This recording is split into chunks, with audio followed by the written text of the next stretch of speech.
దాని మాత్రం చాలా కరెక్ట్గా రాయించారు.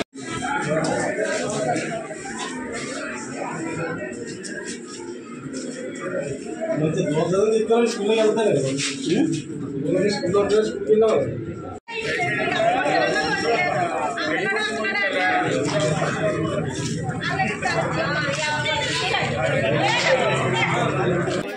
మార్నింగ్ 10:15కి మా స్టేషన్కి ఒక ఫైర్ కాల్ వచ్చింది. ఇక్కడ పిఠాపురం మార్కెట్ ఏరియాలో సన్యాసరావు టెంపుల్ దగ్గర ఒక ఫైర్ యాక్సిడెంట్ జరుగుతుంది. ఇమీడియట్గా మేము మా వెహికల్తో టర్న్అవుట్ అవ్వడము, ఇక్కడ కార్ అనేది ఒకటి ఫైర్ యాక్సిడెంట్లో ఇన్వాల్వ్ అయ్యింది. మేము సకాలంలో స్పందించి ఆ ఫైర్ యాక్సిడెంట్ కంట్రోల్ చేయడం జరిగింది.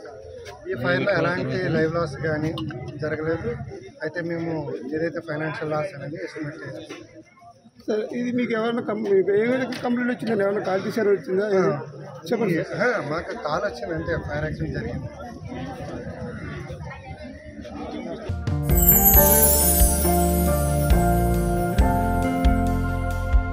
లవ్ ఈ అందమైన 4 అక్షరాల బారిన పడని మనిషి ఉండరు, మనసు ఉండదు.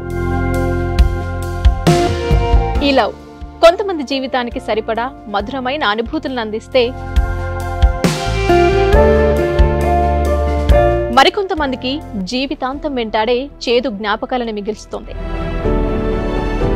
లైలా మజ్ను, పార్వతీ దేవదాస్ ఈ 2 కథల్లో మజ్ను లైలా ప్రేమ కోసం ఎంత పరితపించాడో విన్నాం. దేవదాస్ పార్వతీ ప్రేమ కోసం ఎంత పిచ్చోడయ్యాడో చూసాం.